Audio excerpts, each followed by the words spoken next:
Alright guys, what's going on? Today let's do an experiment. So as you can see, right here I've got my battery pack and it attaches to this wire here in red. On this side we have the battery attached to a light bulb and a black wire.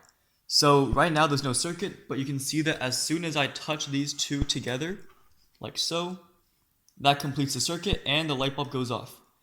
So today I want to be testing two different solutions to see if they're going to be conductive. This is going to be our control. Let's get to it. Alright, for the first solute, I literally just went to my kitchen and found some table salt, NaCl, sodium chloride. Let's just pour some out onto this paper towel. And there you go. Now, for the second ingredient, I just went and found some chalk. So this is most definitely chalk, and let's just turn this into a powder by bonking it. Nice, and we're back. Now that we've pulverized our egg-shaped chalk piece, we have all the things we need. We have our control here, we're going to have our salt solution here, and we're going to have our chalk solution here. Chalk is calcium carbonate. Let's get to it. So let me just pour this salt into the water. Let me pour this calcium carbonate, this chalk, inside of the water. And for good measure, let me just pour nothing into the control as well. Stir, stir, stir, and I'll see you guys in a bit. Alright, and we're ready. Now we have our solutions. This kind of looks like disgusting coconut water, and this kind of looks like some kind of fruit punch. But, just a disclaimer, calcium carbonate is actually white. They must have added some kind of pigment in there to make it orange, but we're just going to ignore that. So, let's just check to make sure that this is still working. If we touch them together, yep, it still lights up. Let's dip these two inside of the control. Boom, nothing happened. Okay, let's wipe this off with a paper towel. And now let's dip this into the salt solution. 3, 2, 1. So it actually is lighting up. Let me see if I can get a closer shot for you guys. Or actually, let me just zoom in really close, and we can see as I dip it inside, you'll see like a small spark. So that is lighting. So the salt solution is conductive. Nice to know. Let's dry this up again. Dry it up, dry it up, dry it up.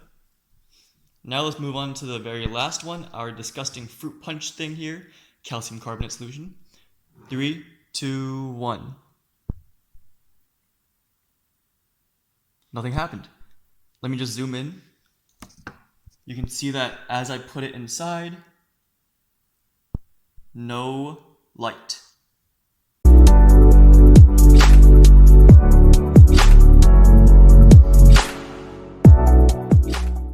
Alright, so why did the experiment work the way it did? Well, let's first talk about what makes a light light up. The light lit up because there was a current that was enough to power the lighting of the light bulb. And the current can only flow if there's a circuit. When we simply touch the two metal pieces together, the circuit was completed and the light lit up. Now, when we put the metal things into the salt solution, into the sodium chloride solution, the solution itself had some way of connecting the circuit. It completed the circuit. So therefore, there must be something in the solution that allows the flow of a current. And that something is an ion. Ions. Now, let's first talk about calcium carbonate. So calcium carbonate has a formula CaCO3, and this is a solid.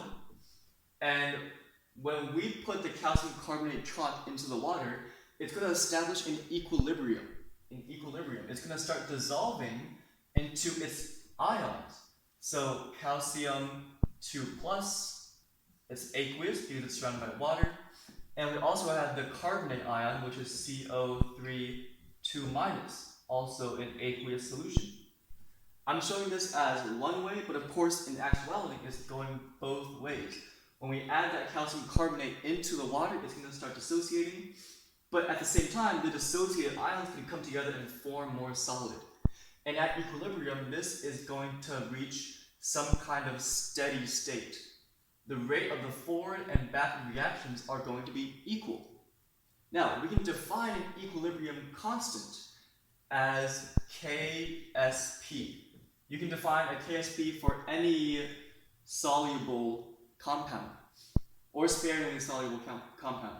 So this Ksp value is experimentally determined, and just like any other equilibrium constant, it is unitless, and you can derive its expression by taking the products over the reactants, ignoring solids and liquids because their activities are 1. So let's do the products first. The products are calcium 2+, and carbonate. We redo that. Carbonate 2-, CO3 2-. This is our Ksp. And then we would divide this by the activities of the reactants, but because it's a solid, we will ignore that. And the experimentally determined value for Ksp at 25 degrees Celsius is actually 3.36 times 10 to the negative 9 unitless. Now we have that down. And notice that these powers are going to be 1 because the coefficients are 1. Now, how do we determine the solubility? How much ions are there in the solution? Well, we're going to assume that at the beginning, our water had no ions inside of it. It's really not true. I had tap water, and tap water has some impurities in it, but we're going to ignore that for now. Let's assume that the calcium and carbonate ions start off as 0. So, in this case, calcium is going to be 0, and carbonate is going to be 0. And as it starts dissolving, it's going to dissolve to a certain extent, which we'll call x, because we don't know how much is dissolved yet. So now the final concentration of these guys is going to be the initial plus the change, and it's just going to be x. So therefore, if this x is the calcium and this x is the carbonate, notice how they're equal, because it's a 1-to-1 molar ratio. So we multiply together, like the Ksp says. We will do x times x, and this is just x squared, equals 3.36 times 10 to the negative 9.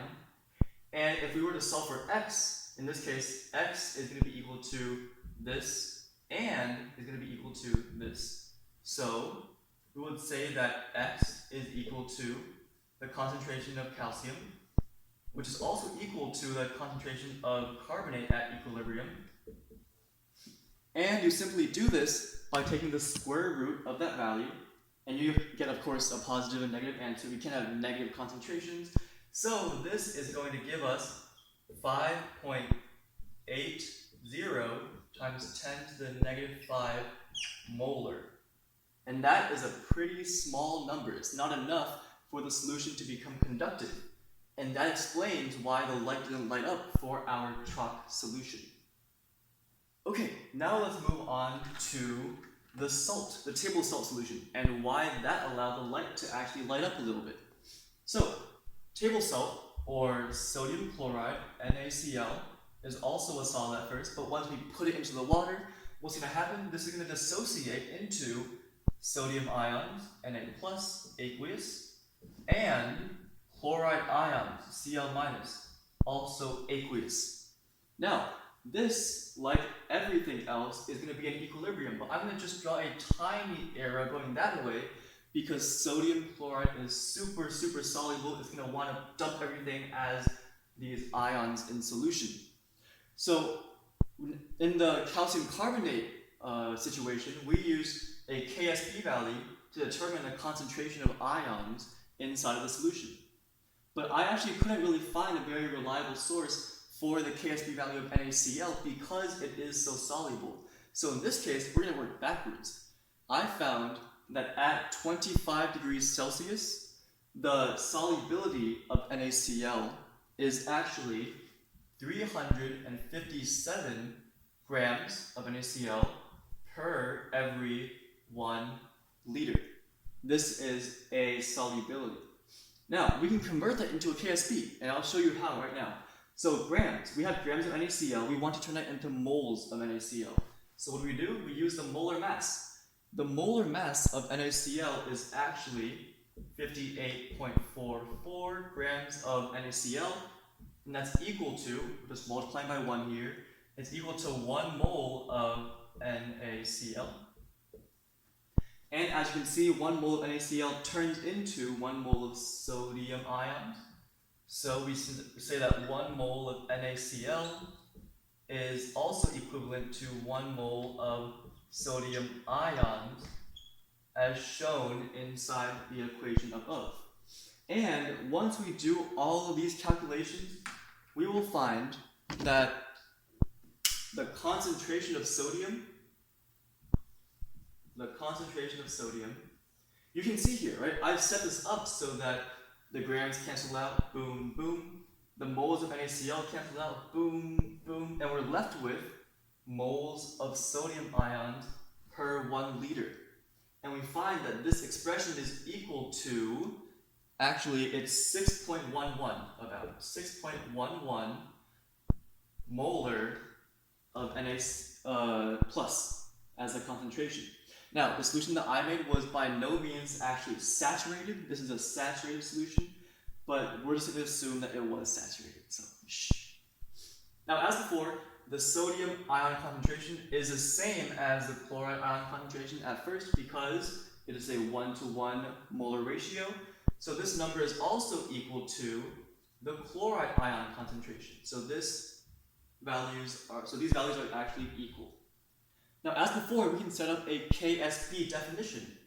The Ksp associated with this formula is this, because it is a product, right here, multiplied by the other product. It's a solubility product, Ksp. And we would divide this by the reactant, but the activity is 1, so we ignore that. Now, all we have to do is plug this in. This value is that, this value is also that. When we multiply this times itself, or this squared, 6.11 squared, we would get a value of about 37.3. So that is actually the Ksp value of this reaction, 37.1. And comparing that value to the value of calcium carbonate, which was something like 10 to the negative 9th power, obviously this Ksp value is a lot bigger. It's going to dissolve a lot more. It's going to push the equilibrium that way to have more ions in solution and allow the solution to be conductive, lighting that light up. Now, the reason why the light was actually dimmer compared to when we just touched the metal pieces together is because the solution actually offers a lot more resistance than direct contact.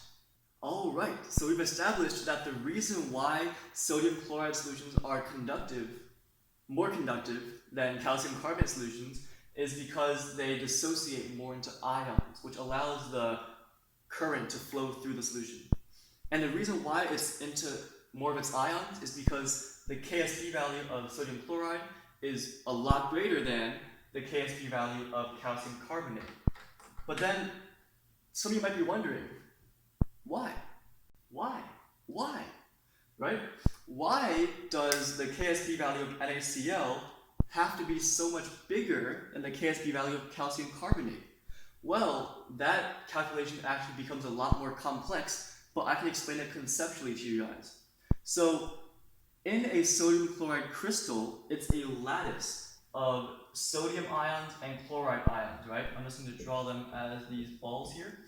And as it dissociates, what happens is these ions are going to be surrounded by these water molecules.